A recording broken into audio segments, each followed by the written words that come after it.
troisième leçon du mois de novembre. Troisième leçon, avec toujours l'entrée dans la terre promise, et cette fois la prise de Jéricho. J'aime bien Jéricho, que c'est le nom de notre maison à la montagne. Alors si on résume, le peuple vient de traverser le Jourdain, c'est ça? Le peuple a marché effectivement 40 ans dans le désert, il traverse le Jourdain pour entrer dans la terre promise. Donc ils y sont presque là. Eh bien oui, ils y sont presque, mais malheureusement c'est pas si facile, parce qu'ils arrivent dans la terre promise, et bon, malheureusement, il y a déjà des gens, quoi. Elle n'est pas libre. Et donc du coup, ça va être un problème, parce qu'ils n'ont pas du tout envie de les laisser entrer.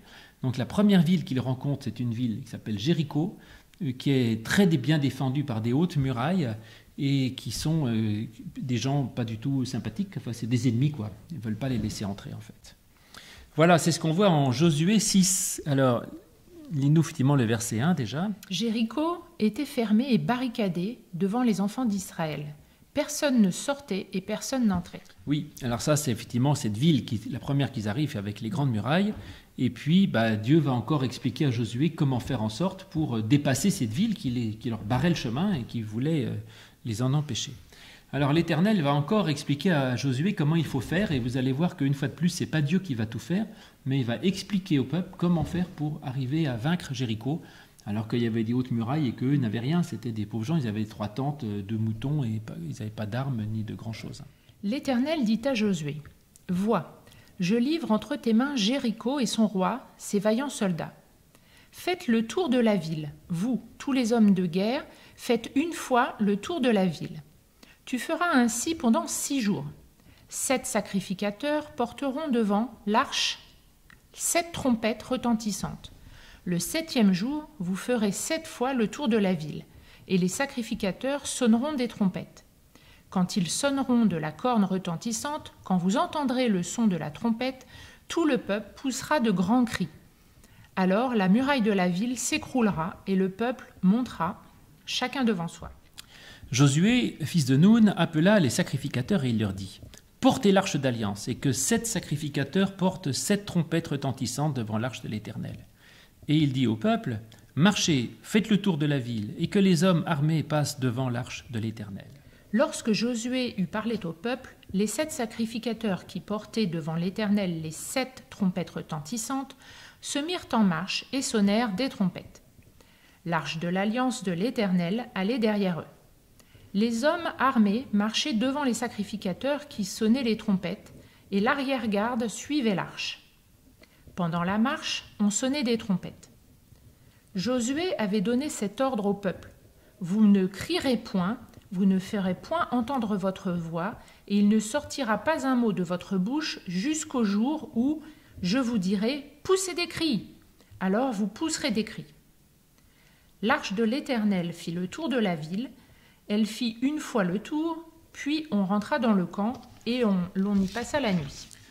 Josué se leva de bon matin, et les sacrificateurs portèrent l'arche de l'Éternel. Les 7 sacrificateurs qui portaient 7 trompettes retentissantes devant l'arche de l'Éternel se mirent en marche et sonnèrent des trompettes. Les hommes armés marchaient devant eux, et l'arrière-garde suivait l'arche de l'Éternel. Pendant la marche, on sonnait des trompettes. Ils firent une fois le tour de la ville, le second jour, puis ils retournèrent dans le camp, et ils firent de même pendant 6 jours. Le 7e jour, ils se levèrent de bon matin, dès l'aurore, et ils firent de la même manière 7 fois le tour de la ville. Ce fut le seul jour où ils firent 7 fois le tour de la ville. À la 7e fois, comme les sacrificateurs sonnaient des trompettes, Josué dit au peuple « Poussez des cris, car l'Éternel vous a livré la ville.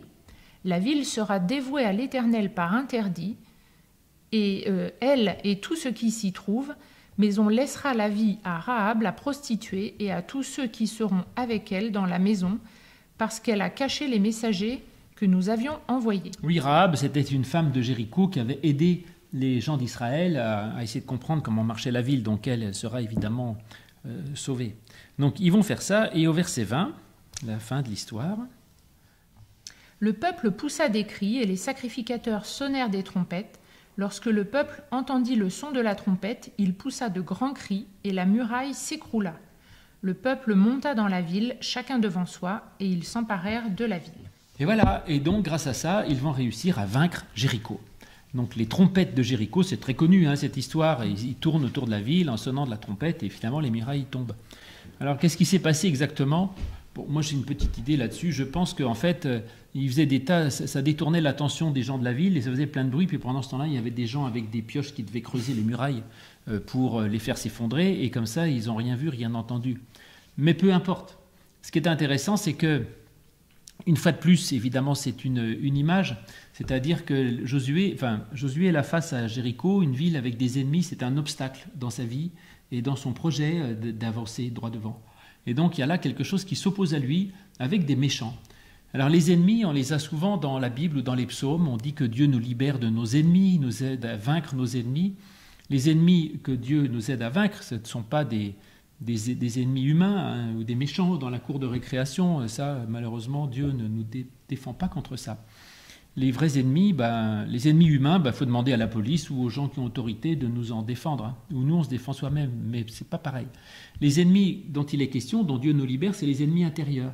Tout ce qui menace notre équilibre, notre bonheur, notre joie, notre paix, les tentations ou toutes choses, les pensées qui nous troublent, tout ce qui veut nous mettre par terre, c'est ça les ennemis qui sont terribles. Ou les difficultés de notre vie, quand vraiment il y a un problème dans notre vie, et ça nous empêche d'être heureux, ça nous empêche d'avancer, ça nous fait perdre confiance, c'est ça les ennemis contre lesquels Dieu peut nous libérer. Oui, ça explique un peu, parce que de premier abord, c'est un texte qui est un peu violent, donc le fait d'interpréter ça comme une image, c'est comme ça qu'est plutôt vu le Nouveau Testament par rapport à l'Ancien Testament. C'est vrai, tu as raison, c'est vrai que Jésus a dit qu'il fallait aimer ses ennemis. Donc aimer ses ennemis, c'est pas tuer tous les gens d'une ville. Hein. Ça, c'est pas tout à fait l'évangile. Et je pense que l'évangile, pour nous, c'est important. Donc quand dans l'Ancien Testament, Dieu dit tu vas tuer tous les ennemis, on ne peut pas le prendre au pied de la lettre parce que, a priori, l'évangile est pacifique. Donc, mais si c'est un des ennemis intérieurs, des images d'ennemis, là oui, on dit à Dieu, mais détruis tout ce qui me fait peur, tout ce qui me terrorise, tout ce qui me rend triste, que tu le détruises, que tu l'abattes à jamais, que ça ne survive plus. Donc oui, le seul moyen de l'interpréter, tu as raison, c'est de le comprendre symboliquement, sinon c'est contraire à l'évangile, quoi.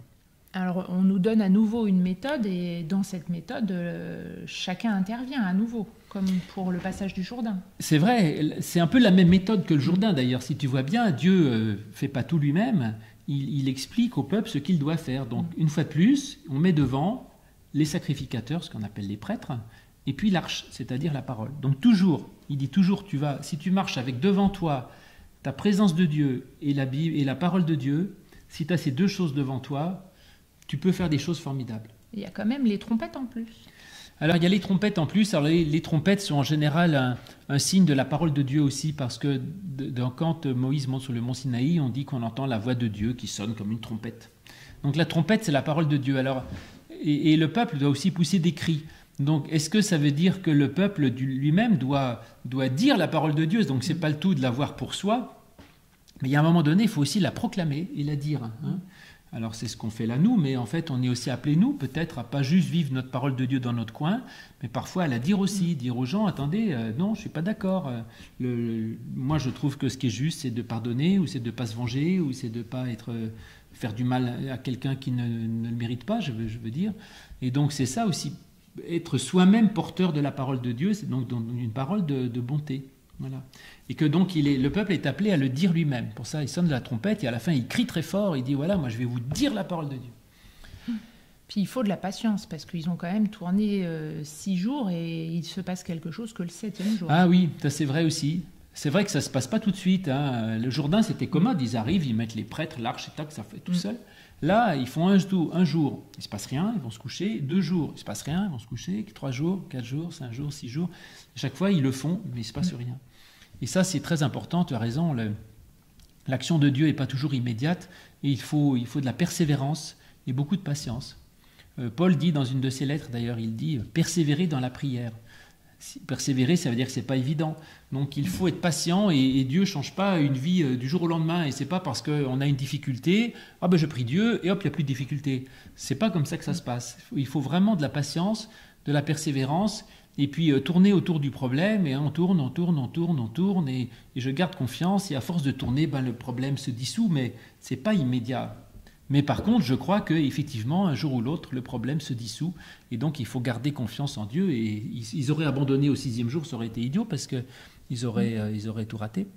Et donc, voilà, il faut effectivement de la patience, de la persévérance, et puis continuer d'avancer en proclamant cette parole de Dieu devant soi. Et puis, du coup, même les pires murailles peuvent effectivement s'effondrer. Voilà cette belle histoire de Jéricho.